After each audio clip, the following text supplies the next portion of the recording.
Զրոների և կրկնվող թվերի նոր համադրություններն այսուհետև ներառված են տրանսպորտային միջոցների մեծ պահանջարկ ունեցող հաշվառման համարանիշների ցանկում։ Չափորոշիչները լրացվել են կառավարության որոշմամբ, իսկ համարանիշների հատկացման գները սահմանվել են ներքին գործերի նախարարի հրամանով։ Դրանք տատանվում են 250 հազարից մինչև 8 միլիոն դրամի սահմաններում։ Նոր չափորոշիչներով համարանիշների մի կողմում զրոներ են, իսկ մյուս կողմում ամբողջությամբ կրկնվող թվեր կամ 3 թվերի այնպիսի համադրություն, որտեղ երկուսը նույնն են, մեկը տարբեր։ Լատինական տառերը նույնպես կարող են լինել կրկնվող կամ տարբեր։ Ներքին գործերի նախարարությունից հայտնում են, փոփոխությունները չեն վերաբերում առանձնահատուկ պահանջարկ ունեցող համարանիշներին։ Դրանք ինչպես նախկինում հնարավոր է ձեռք բերել միայն էլեկտրոնային աճուրդի միջոցով։ Նախատեսել ենք այնպիսի չափորոշիչներ,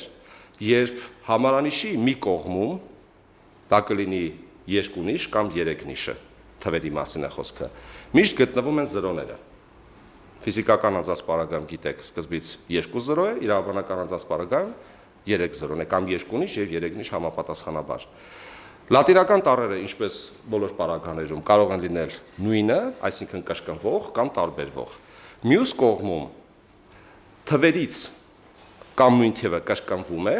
ասենք 3 հատ 1, կամ 2 թիվ կա, որոնցից մեկն է կրկնվում, ասենք 121։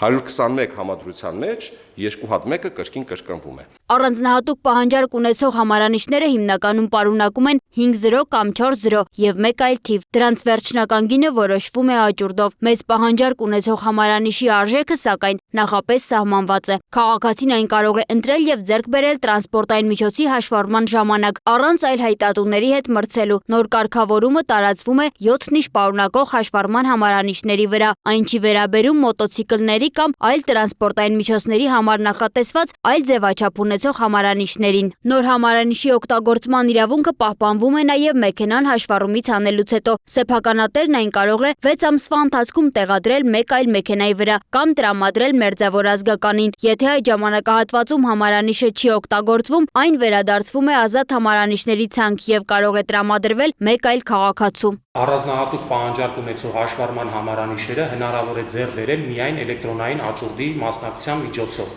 Իսկ նոր չափորոշիչներով մեծ պահանջարկ ունեցող համարանիշները քաղաքացին կարող է ավելի հեշտ ձեռք բերել կոնկրետ տրանսպորտային միջոցը հաշվառման գործընթաց իրականացնելուց հստակ սահմանված արժեքի վճարմամբ կարող է ստանալ։ Ներքին գործերի նախարարության տվյալներով փոփոխություններն ուժի մեջ մտնելուց հետո առաջին 3 օրվա ընթացքում տրամադրվել է 224 նոր չափորոշիչով համարանիշ։ Դրանցից 165-ը եղել են 600 հազար դրամ արժեքով։ Ընդհանուր մուտքերը կազմել են ավելի քան 204 միլիոն դրամ։ Նախարարությունում պահանջարկը համարում են նոր չափորոշիչների անհրաժեշտության ապացույց, նշելով, որ փոփոխությունները կատարվել են նաև քաղաքացիների դիմումների եւ հանրային հետաքրքրության ուսումնասիրության հիման վրա։ Առանձնահատուկ պահանջարկ ունեցող համարանիշների էլեկտրոնային աճուրդը գործում է 2024 թվականի փետրվարի 1-ից։ Այդ ժամանակից ի վեր աճուրդով վաճառվել է 49 համարանիշ, որոնցից պետական բյուջե է մուտքագրվել 892 միլիոն դրամ։ Նոր չափորոշիչներն ու դրանց գները հրապարակված են հաշվառման քննական ստորաբաժանումներում։ Համապատասխան որոնման հնարավորությունը հասանելի կլինի նաև ներքին գործերի նախարարության առցանց հարթակում։